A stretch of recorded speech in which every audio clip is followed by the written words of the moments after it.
Segala puji kami naikkan kepadamu ya Tuhan, Allah yang mendiami terang yang tak terhampiri, namun Engkau dapat kami dekati dengan permohonan dan doa kami.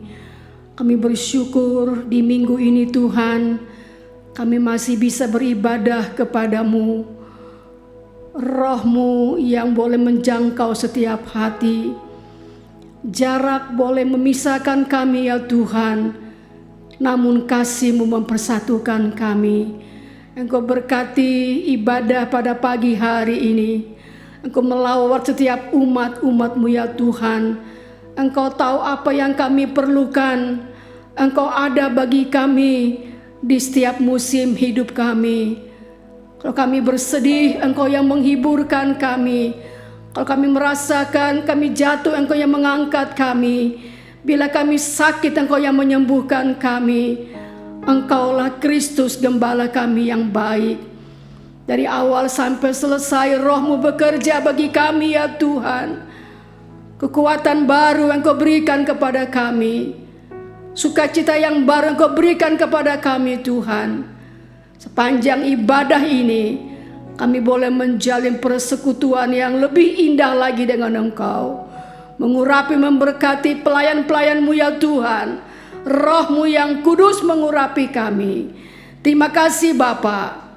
Kami mulai ibadah kami dengan mengucap syukur di dalam nama Tuhan Yesus Kristus, Gembala kami yang baik. Haleluya. Amin.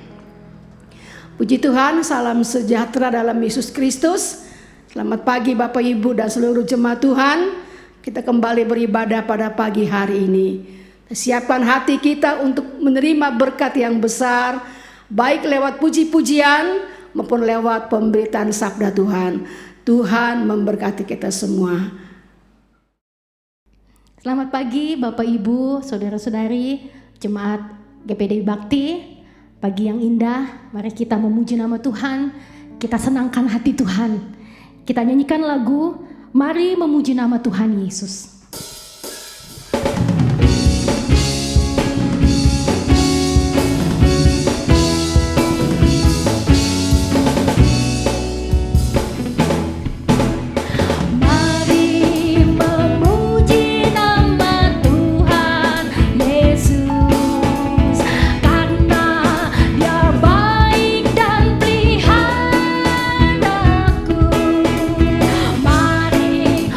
Memuji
Nama Yesus adalah nama yang termanis karena kasih-Nya selalu menyertai kita.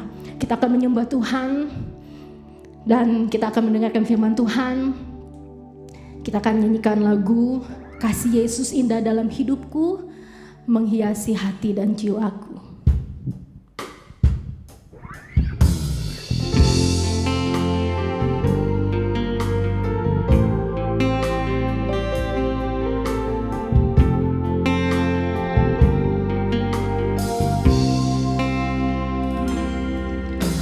Yesus indah dalam hidupku,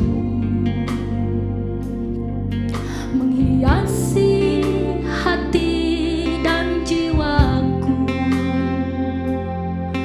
Ku tak dapat hidup tanpa kasih-Mu, Tuhan. Pegang tanganku sepanjang jalanku. Kasih Yesus indah dalam hidupku, haleluya, menghiasi hati dan jiwaku. Ku tak dapat hidup tanpa kasih-Mu, Tuhan. Pegang tanganku sepanjang jalanku. Yesus mengalir dalamku seperti sungai yang tak pernah kering. Kasih Yesus membebat hatiku. Dalam kasih-Mu ku merasa terkasih. Yesus mengalir dalamku. Kasih Yesus mengalir dalamku seperti sungai yang tak pernah kering. Kasih Yesus membebat hatiku.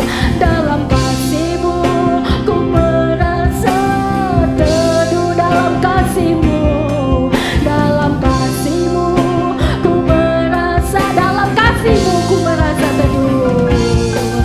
Dalam kasih-Mu ku merasa teduh.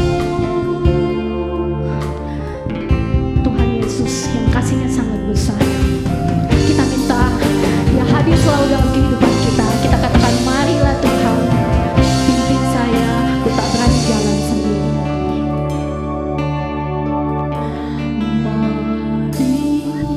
Marilah Tuhan, pimpin saya, ku tak berani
Selamat pagi jemaat Tuhan GPDI, baik yang beribadah di Kebonjati, di Babakan, dan juga di Karawaci. Pagi ini kita mau mendengar firman Allah. Kita semua tundukkan kepala, kita menghadap hati kita menghadap kepada Allah, kepada Bapa yang penuh dengan kasih, yang sudah memelihara kita walaupun dalam masa-masa yang sulit, tapi kita masih dalam keadaan yang tetap sehat. Puji Tuhan. Mari kita tundukkan kepala, kita berdoa. Bapa Surgawi, di dalam Yesus Kristus kami datang lagi kepadamu Tuhan, ucap syukur. Kalau pagi ini kami boleh ada sebagaimana kami ada, walaupun negara kami masih tetap dalam ancaman pandemi COVID-19. Kami bersyukur kami berada tetap dalam keadaan sehat walafiat. Kami juga bersyukur untuk kesembuhan saudara-saudara kami yang mengalami wabah corona ini. Terima kasih, hindari kami senantiasa dari wabah ini supaya kami tetap sehat dan tetap melayani pekerjaan-Mu dan juga melaksanakan tugas-tugas kami seperti setiap hari. Terima kasih Tuhan, pakai hamba-Mu, urapi hamba-Mu, supaya firman yang diberitakan sebentar boleh kami mengerti dan menjadi makanan rohani buat kami semua untuk bertumbuh di dalam kebenaran firman Allah, sehingga apapun yang kami alami di dalam hidup ini, pencobaan, sakit, penyakit, tidak akan mengurangi iman percaya kami. Karena kami diteguhkan, dikuatkan oleh firman Allah dan pekerjaan Roh Kudus di dalam hidup kami semua. Terima kasih sekali lagi, berkati umat-umat-Mu yang sedang mendengar berita firman Allah. Dalam nama Yesus Kristus kami mulai mendengarkan firman-Mu. Semua berkata amin. Puji Tuhan. Pagi hari ini saya akan menyampaikan tema firman Allah, lapang dada. Tapi yang lebih tepat, lapang hati. Kita akan ambil ya di dalam ayat firman Allah yang kita akan ambil di dalam 2 Korintus. 2 Korintus, ada 1 Korintus, setelah 1 Korintus, 2 Korintus. Pasal yang ke-6, kita baca ayat yang ke-12, 13. Tema di atas ya, jangan ada lagi noda kekafiran. Dan bagi kamu ada tempat yang luas dalam hati kami, tetapi bagi kami hanya tersedia tempat yang sempit di dalam hatimu. Maka sekarang supaya timbal balik, aku berkata seperti kepada anak-anakku, bukalah hati kamu selebar-lebarnya. Ya. Jadi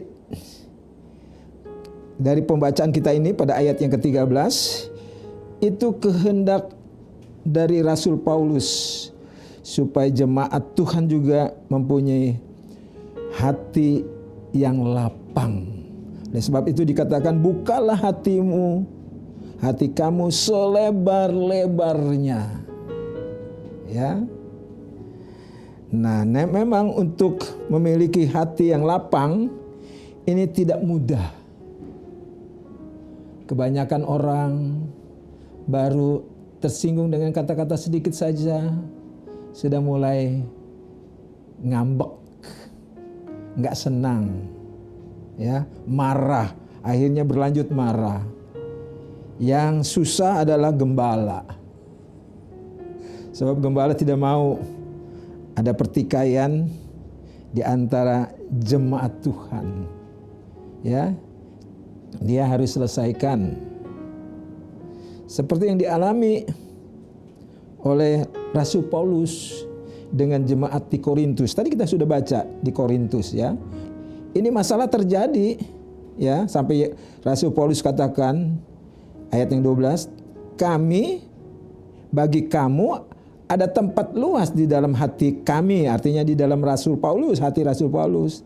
Tetapi bagi kami, bagi Rasul, hanya tersedia tempat yang sempit di dalam hatimu. Jadi dengan kata lain, pendeta itu, gembala jemaat itu nggak boleh salah. Kalau salah, sedikit aja. Sempit sekali. Nggak lebar, nggak luas. Nah, gembala kan masih manusia. Jadi oleh sebab itu Rasul Paulus mau mengajak supaya jemaat Tuhan juga mempunyai hati yang lapang, hati yang luas, ya. Puji Tuhan, ya. Jadi ini merupakan nasihat buat kita semua supaya kita masih mempunyai hati yang sempit. Artinya ada masalah sedikit saja ngambek, nggak boleh tersinggung, ya. Supaya membuka hatinya, supaya lebih luas lagi. Sehingga kalau ada masalah di antara kita, ya,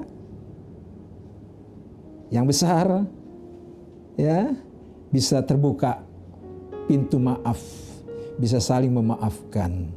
Itu artinya hatinya lapang, ya.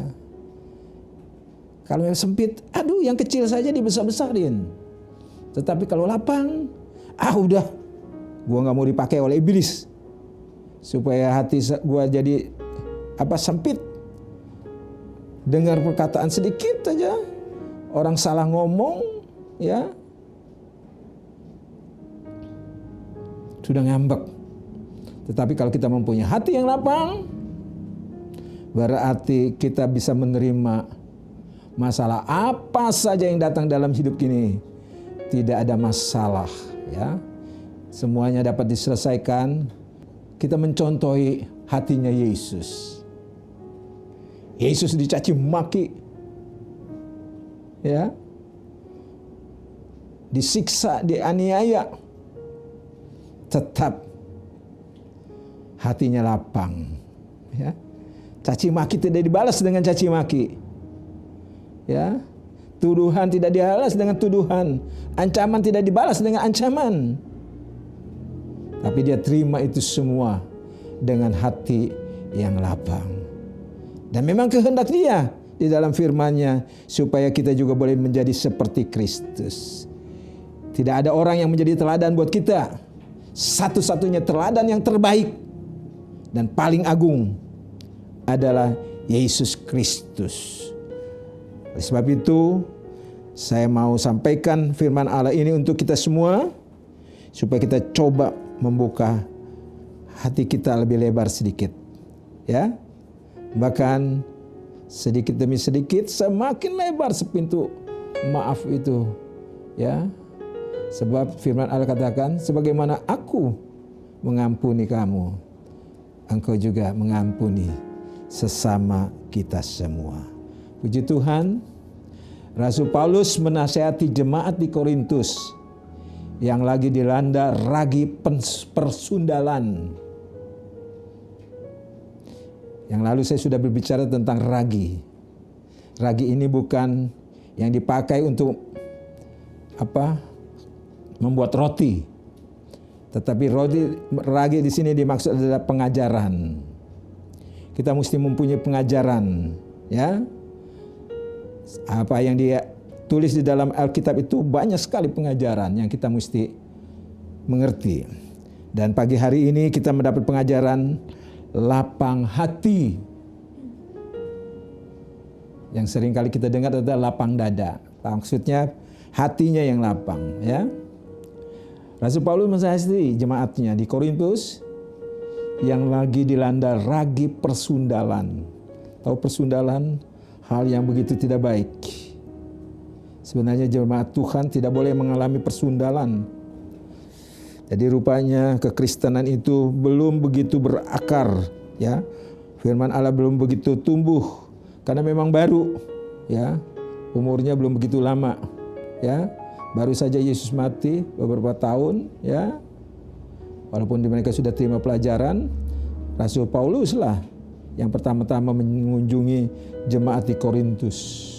Dan boleh dikatakan Rasul Paulus itu sebagai bapaknya dari jemaat di tempat di Korintus itu ya. Puji Tuhan. Jadi Paulus datang bukan untuk menghakimi mereka, ya, karena bukan pekerjaan dan tugasnya, ya.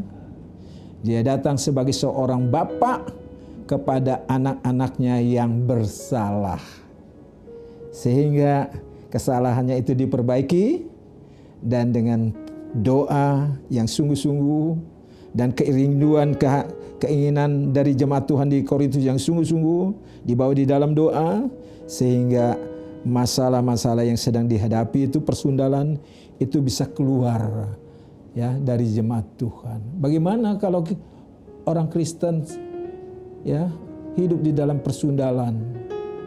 Ya. Wah, tidak jadi teladan. Nanti mereka orang-orang yang tidak percaya Tuhan itu, mereka akan kata, tuh lihat tuh kekristenan begitu, ya. Jadi akhirnya kita sendiri yang akan rugi, ya, kita sendiri yang akan malu, dan nama Kristus tidak dipermuliakan. Ya, puji Tuhan. Paulus sedang menggenapi ayat, ya. Ayat apa yang sedang digenapi, ya? Kita baca di dalam Matius pasal 5 ayat 48. Karena itu haruslah kamu sempurna sama seperti Bapamu yang di sorga adalah sempurna. Haleluya. Sekali lagi. Karena itu haruslah kamu sempurna sama seperti Bapamu yang di surga adalah sempurna. Nanti ada pertanyaan, kita masih hidup di dunia, Pak Gembala, tidak mungkin kita sempurna. Ya, paling tidak seperti orang yang belum percaya kepada Tuhan. Ya, pikirannya, pengertiannya, karakternya sama dengan mereka. Memang kita belum sempurna, masih suka lupa, ya. Kadang-kadang perpuluhan sudah disimpan, nanti mau dibawa ke gereja, kalau sudah dipakai dulu, sudah dipakai lupa. Ini mah misalnya, ya. Ataukah kita sudah berjanji untuk ambil bagian di dalam pekerjaan Tuhan, ya, untuk melayani Tuhan. Nggak dilakukan tuh apa janjinya itu. Tapi kita dituntut untuk sempurna. Tuntutan sempurna itu memang susah dicapai. Tapi kalau kita coba meneladani apa yang dilakukan oleh Yesus, mungkin kita gagal. Nanti kita coba lagi. Gagal lagi, coba lagi. Ya, toh nanti, apalagi kita kalau sudah tua, ya, sudah sudah fisik udah nggak kuat. Nah, tinggal kita berdoa saja, ya, untuk anak cucu kita, ya, supaya mereka jangan terlibat kepada ya, katakanlah hal-hal yang buruk. Kita doakan mereka, ya. Nah, Tuhan pasti tolong apa yang kita doakan. Puji Tuhan. Ya. Paulus adalah seorang yang berhati lapang. Coba kita buka di dalam Filipi pasal 1 ayat 15 sampai yang ke-18. Saya baca, ada orang yang memberitakan Kristus karena dengki dan perselisihan, tetapi ada pula yang memberitakannya dengan maksud baik. Mereka ini memberitakan Kristus karena kasih, sebab mereka tahu bahwa aku ada di sini untuk membela Injil. Tetapi yang lain karena kepentingan sendiri dengan maksud yang tidak ikhlas sangkanya. Dengan demikian mereka memperberat bebanku dalam penjara. Tetapi tidak mengapa, sebab bagaimanapun juga Kristus diberitakan baik dengan maksud palsu maupun dengan jujur. Tentang hal itu aku bersukacita dan aku akan tetap bersukacita. Jadi ada berita yang disampaikan oleh Rasul kepada Rasul Paulus. Berita ini dikatakan ada pengajaran-pengajaran sesat, dia bilang. Memang kalau kita menerima firman Allah, sebaiknya memang setia kita beribadah. Jangan pindah-pindah menclok ke sana, menclok kemari, ke sana ke sini. Sebab tidak semua gereja mempunyai ajaran firman Allah ya yang sama. Kalau GPDI sudah dimulai dari tahun 1921. Jadi sudah tinggal satu tahun lagi kalau nggak salah ya. Kita sudah mempunyai umur gereja itu di GPDI itu di Indonesia sekitar 100 tahun. Jadi sudah lama. Dan perkembangan pekerjaan Tuhan di seluruh Indonesia ya, mulai dari kota, setiap kota-kota besar pasti ada. Sampai ke desa-desa. Itu kalau tidak salah waktu beberapa tahun yang lalu ada 15.000 jemaat untuk seluruh Indonesia. Jadi kita memang, gereja kita memberitakan firman itu untuk keselamatan bangsa Indonesia. Tidak didasarkan atas uang, ya, seperti yang dilakukan oleh beberapa orang sekarang ini. Seorang jemaat Tuhan pernah ngomong sama saya, sekarang mah pendeta-pendeta sedang kumpulin uang banyak-banyak. Jadi gereja bisnis sekarang yang timbul. Itu yang menjadi katakanlah pelopornya adalah bisnismen, orang-orang kaya, konglomerat dengan modal yang besar. Pokoknya dia bisa bentuk gereja. Dan orang akan datang kalau gerejanya bagus. Yang penting gerejanya bagus. Ya. Jadi kita mempunyai gereja besar ini bukan karena maksud itu. Karena memang di Babakan sudah tidak tertampung. Di Babakan memang sudah tidak ada lagi tempat parkir. Makanya puji Tuhan setelah saya dapat berkat, saya belikan tanah ini. Nah, jemaat ikut mendirikan gereja kita yang cukup besar di Kebon Jati ini. Ya, jadi tujuan pelayanan GPDI adalah untuk keselamatan jiwa-jiwa. Bangsa Indonesia perlu diselamatkan. Jadi dengan kata lain di sana sini didirikan jemaat dengan maksud supaya bisa menjangkau orang yang ada di sekitar itu. Puji Tuhan ada jemaat Tuhan yang suka ambil bagian besuk. Ya, senang kalau dia besuk. Dia senang kalau melihat yang dibesuknya itu bisa datang kebaktian di gereja. Ya, puji Tuhan.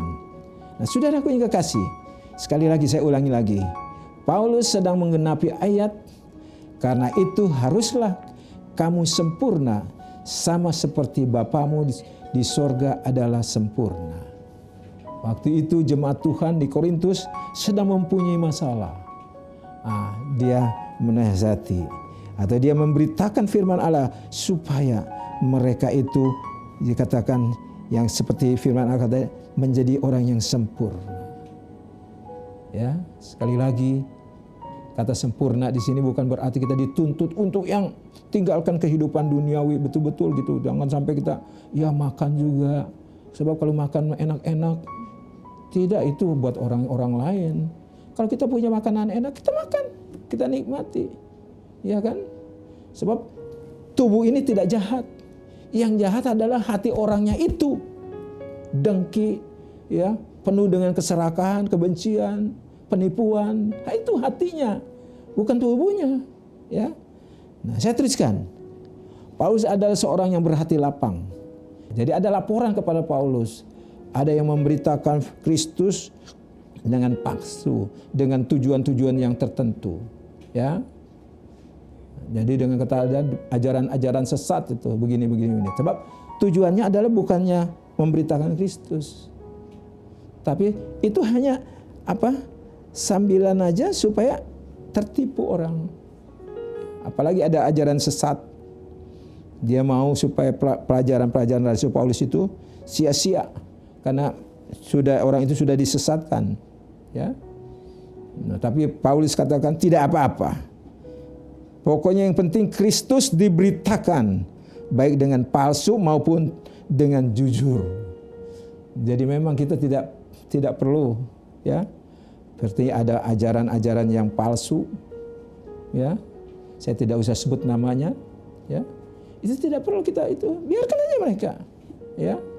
Ada yang mengatakan pakai pemerintah supaya melarang ajaran itu. Pantekosta tidak, biarkan saja, ya. Sebab kita bekerja bukan dengan kekuatan kita sendiri, tetapi kita bekerja dengan kekuatan dari Allah yang akan membela kita, ya.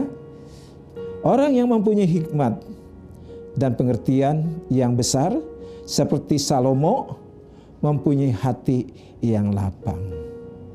Jadi orang yang mempunyai hikmat dan pengertian yang besar, ya, pengertiannya itu sangat, atau hikmatnya sangat besar, pengertiannya besar. Coba kita baca di dalam 1 Raja-Raja pasal 4 ayat yang ke-29. Perjanjian lama, ya. Dan Allah memberikan Salomo hikmat dan pengertian yang besar serta akal yang luas seperti dataran pasir di tepi laut. Ya, dia mempunyai hikmat, dia mempunyai pengertian yang besar, maka hatinya lapang.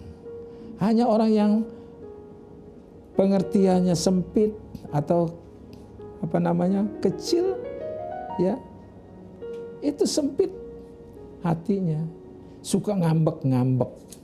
Nah, sekarang jangan suka ngambek-ngambek supaya jangan orang menilai kita mempunyai hati sempit. Saya anjurkan kepada jemaat Tuhan, jangan suka ngambek-ngambek, ya. Kalau dengar kata-kata yang kurang baik ditujukan kepada kita, biarin aja lah, ya. Masa sih Allah tidak membela kita? Iya kan? Saya tahu, saya pernah berapa kali mengalami hal ini dari jemaat Tuhan, tetapi jemaat Tuhan, saya katakan bahasa Sunda, bager-bager, baik-baik, ya. Mereka katakan, udah kita nggak usah bertentang, udah selesaikan aja. Nanti yang pusing mau Bapak Gembala, katanya. Aduh, saya katakan puji Tuhan, hatur nuhun Yesus. Saya katakan, aduh, terima kasih Bapak punya jemaat yang luar biasa. Nggak mau gembalanya pusing-pusing. Nah, itu bukan pekerjaan Bapak Gembala, itu pekerjaan Allah, ya, yang membuka hati kita lapang, luas, seluas-luasnya, selebar-lebarnya. Puji Tuhan, ya. Kita teruskan, sebaliknya orang yang berhati lapang dapat menampung. Jadi terbalik tadi, ya. Sebaliknya orang yang berhati lapang dapat menampung dan mengampuni perkataan atau perbuatan yang tidak menyenangkan yang ditujukan kepadanya. Contoh, nah, saya ambil contoh pribadi Yesus sendiri, ya, yang agung. Kita baca Lukas pasal yang ke-23, ya. Lukas pasal yang ke-23. Lukas pasal yang ke-23 ayat yang ke-34. Yesus berkata, "Ya Bapa, ampunilah mereka, sebab mereka tidak tahu apa yang mereka perbuat." Dan mereka membuang undi untuk membagi pakaiannya. Ini peristiwa yang menyangkut dengan diri Yesus. Pada waktu Yesus di atas kayu salib, dia tidak berdoa untuk mengutuk. Atau dengan kata lain mengutuk orang-orangnya itu. Coba kalau penjahat-penjahat yang di sebelah kiri kanan Yesus, mereka mulai mengutuk. Ya, apalagi orang-orang yang menyalibkan itu masih ada di sekitar itu. Keluarlah tuh caci maki. Ya. Keluar kata-kata caci maki. Begitulah. Tapi Yesus tidak. Yang keluar adalah pengampunan. Ya, Bapa ampunilah mereka karena mereka tidak tahu apa yang mereka perbuat.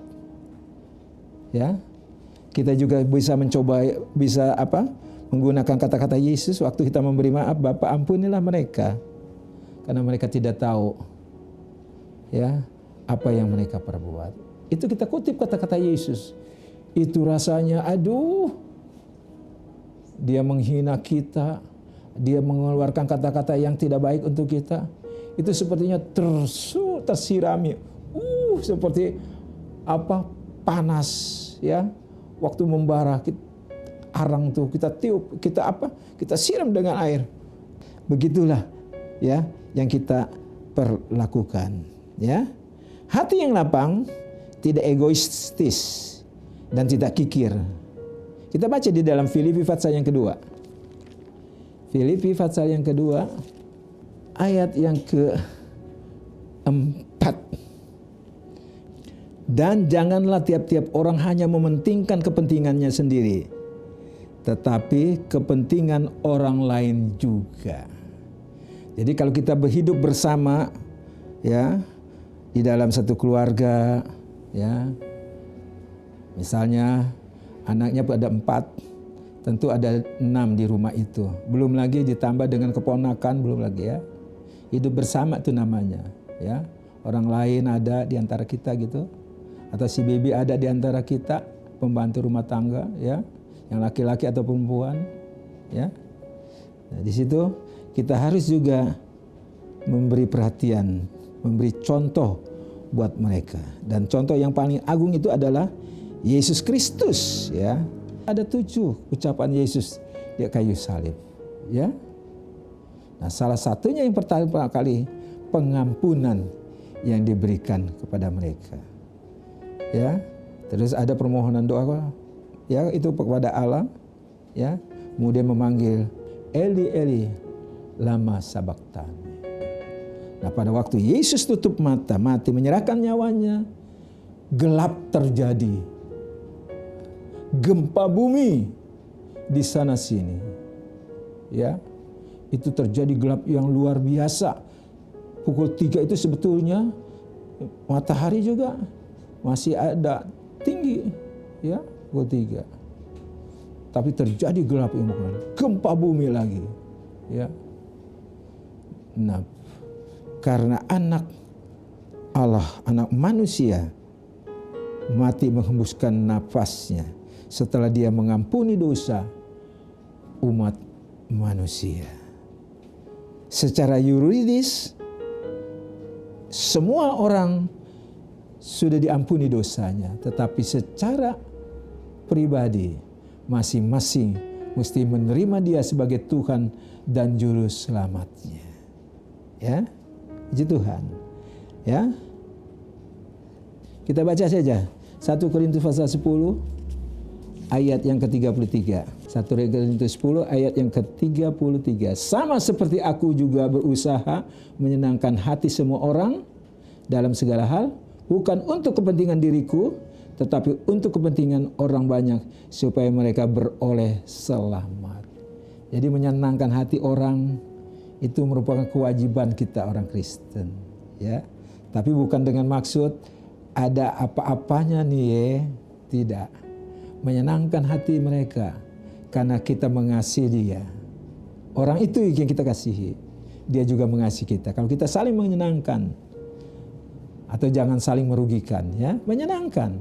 pergaulan kita selalu menang. Oleh sebab itu, ada baiknya tidak usah ada utang piutang di antara kita. Itulah yang menyebabkan nanti hubungan kita jadi retak. Ya. Di dalam gereja saya tidak ikut campur mengenai utang piutang. Saya katakan itu lebih baik tidak ada di antara kita. Ya. Karena di dalam pembinaan rohani itu, ya, yang jadi repot adalah gembala, ya. Karena yang di sana jemaat, yang di sebelah sini jemaat juga. Jadi mau membela yang satu, nanti yang satu merasa tersinggung. Jadi ada baiknya jangan hal-hal bisnis. Hal-hal bisnis itu di luar gereja. Mau pinjam meminjam ada bank, ya. Nah, puji Tuhan, ya. Nah, kita baca di dalam Roma pasal 15. Roma pasal 15, ya. Ayat 1 dan 2. Kita yang kuat wajib menanggung kelemahan orang yang tidak kuat. Dan jangan kita mencari kesenangan kita sendiri. Itulah cara-cara orang hidup di dalam gereja jemaat Tuhan, ya. Setiap orang di antara kita harus mencari kesenangan sesama kita demi kebaikannya untuk membangun. Ya. Karena Kristus juga tidak mencari kesenangannya sendiri. Seperti ada tertulis kata-kata cercaan mereka yang mencerca engkau telah mengenai aku, ya. Nah, jadi seperti Yesus di atas kayu salib dicerca maki-matian. Kata-kata busuk dilemparkan kepada dia. Tapi semuanya itu dia terima dengan hati lapang. Nah, kalau kita mempunyai hati lapang, tidak ada satu masalah pun yang datang kepada kita. Ya, itu merupakan hal yang luar biasa. Coba kita baca di dalam 1 Petrus pasal 2 ayat yang ke-23. Ketika ia dicaci maki, ia di sini Yesus, ya. Ketika ia dicaci maki, ia tidak membalas dengan caci maki. Ketika ia menderita, ia tidak mengancam, tetapi ia menyerahkannya kepada Dia yang menghakimi dengan adil. Dia serahkan kepada Bapa. Jadi tidak usah kita pusing ada orang yang menjelek-jelekan kita, ya kan? Tidak usah pusing. Lapang hati, terima itu semuanya. Ya. Kalau memang itu tidak benar. Kalau itu benar, kita bersyukur pada Tuhan, ada yang ingatkan kita. Kita juga baca di dalam Efesus pasal 3 ayat yang ke-17 sampai yang ke-18. Saya baca saja mulai dari ayat 16. Aku berdoa supaya Ia menurut kekayaan kemuliaannya menguatkan dan meneguhkan kamu oleh rohnya di dalam batinmu, ya. Ini doa dari sesama orang percaya. Sehingga oleh imanmu Kristus diam di dalam hatimu dan kamu berakar serta berdasar di dalam kasih. Ya, ayat yang ke-18, aku berdoa supaya kamu bersama-sama dengan segala orang kudus dapat memahami betapa lebarnya dan panjangnya dan tingginya dan dalamnya kasih Kristus. Jadi kita jangan sempit, ya. Kita mau belajar kasih Kristus itu begitu luas. Ya, begitu dalam, begitu lebar, begitu tinggi, semuanya ada pada Kristus. Sehingga dia tidak mempunyai hati yang sempit, ya. Saudaraku yang kekasih, ya. Jika kita izinkan Kristus tinggal di dalam kita, kita pasti, ya, orang-orang yang berlapang dada. Ya. Karena Yesus sendiri berlapang dada. Nah, sekarang pribadi yang berlapang dada itu ada di dalam hidup kita. Ya. Ada di dalam hidup kita. Jadi dengan kata lain, pekerjaan Roh Kudus lah itu, ya. Kristus ada di dalam kita. Jadi bukannya Kristus itu hanya sekedar nabi, buat kita, bukan. Pribadi yang begitu hebat, yang begitu agung, begitu mulia. Dia bisa hadir di dalam kehidupan kita. Puji Tuhan, ya. Sehingga kita boleh berlapang hati. Semua keadaan dan peristiwa yang kita alami itu merupakan hal-hal yang bekerja sama untuk membuat kita lapang dada. Jadi semua yang kita alami dalam hidup ini itu semacam membentuk kita, ya.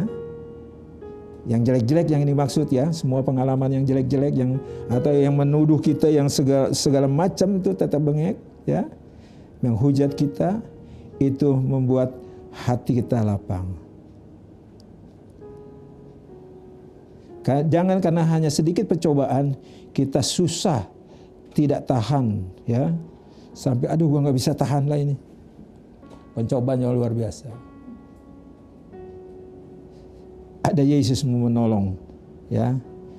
Pikulah ku, ya. Pikul bebannya Yesus. Aku ini lemah lembut, rendah hati, akan memberikan sentosa kepadamu. Puji Tuhan. Kalau kita mengalami percobaan seperti perkataan yang menuduh kita berbuat tidak baik, padahal kita tidak berbuat, kita anggap sebagai latihan untuk mempunyai hati yang lapang. Kalau kita mempunyai masalah dengan sesama kita tidak usah itu, terima aja dulu, ya. Nah, supaya hati kita lapang, kemudian kita selesaikan dengan saudara kita. Puji Tuhan. Berhati lapang bukan berarti kita dianggap orang gampangan, orang yang acuh tak acuh. Kita bisa berjiwa besar, ya. 1 Korintus pasal yang kedua ayat 15 sampai 16. Tetapi manusia rohani menilai segala sesuatu, tetapi ia sendiri tidak dinilai oleh orang lain. Iya. Manusia rohani itu bisa menerima segala apa aja. Jadi orang tidak bisa menilai kita kalau kita biarin aja lah. Iya kan? Kok dia mah senang-senang aja? Nah, iya kan? Dia tidak bisa menilai kita. Coba. Kalau kita marah-marah lah, beginilah, kita ngambek lah, beginilah. Ini mah apa ya istilahnya ya? Saya juga udah lupa sih itu istilah yang suka dikatakan. Pendek apa namanya? Pendek sumbu. Ya, tidak boleh dengar, ya. Tidak berjiwa besar. Coba kita baca di dalam Filipi pasal 2 ayat yang ke-5. Hendaklah kamu dalam hidupmu bersama menaruh pikiran dan perasaan yang terdapat juga di dalam Kristus Yesus. Jadi pikiran kita, perasaan kita yang terdapat di dalam Kristus. Seperti Yesus lah. Ya, kita bisa mengampuni orang, ya. Kita bisa berkata, Bapa ampunilah mereka karena mereka tidak tahu apa yang mereka perbuat. Satu ayat lagi, 1 Yohanes pasal 4 ayat yang keempat. 1 Yohanes pasal 4 ayat yang keempat. Ini ayat yang terakhir dan kita akan tutup. 1 Yohanes pasal 4 ayat yang keempat. Kamu berasal dari Allah, anak-anakku, dan kamu telah mengalahkan nabi-nabi palsu itu. Sebab roh yang ada di dalam kita lebih besar daripada roh yang ada di dalam dunia. Jangan kita mempunyai hati atau jiwa yang sempit. Aduh, biarin aja. Iya kan? Karena roh yang ada pada kita itu lebih besar yang dengan roh yang ada di dunia ini. Roh yang ada pada kita itu roh Allah. Iya kan? Roh Kudus. Nah, oleh sebab itu kita tidak usah hiraukan. Kita hanya berkata, ampunilah mereka Tuhan, karena mereka berbuat apa yang mereka tidak tahu. Ya, kiranya Tuhan menolong kita semua. Dan pemberitaan firman Allah saya selesaikan di sini saja. Mari kita berdoa. Bapa Surgawi, pagi ini firman-Mu sudah diberitakan. Dan biarlah kata per kata, bagian per bagian yang disampaikan kepada umat-umat-Mu diurapi oleh Roh Kudus. Sehingga anak-anak-Mu boleh mengerti dan menerimanya itu, menyimpannya itu di dalam hati mereka. Mereka boleh bertumbuh kelapangan hati yang bukan dibentuk oleh kekuatan kita sendiri, kekuatan pribadi masing-masing, tetapi dibentuk dengan pertolongan Roh Kudus. Hamba-Mu sudah selesai memberitakan, tetapi sekarang Tuhan bekerjalah oleh Roh-Mu di dalam kehidupan, baik dalam kehidupan pribadi maupun dalam kehidupan keluarga.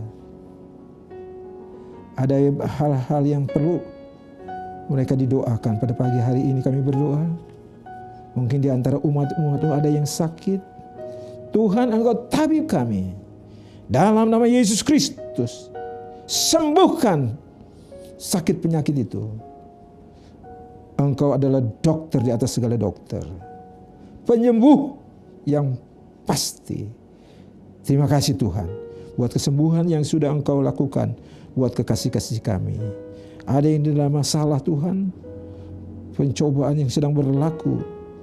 Ya Tuhan, ada orang-orang tertentu yang menyakiti hati umat-umat-Mu. Tuhan, sebagaimana firman-Mu sudah diberitakan, lapangkanlah hati mereka, supaya mereka boleh menerima itu semua.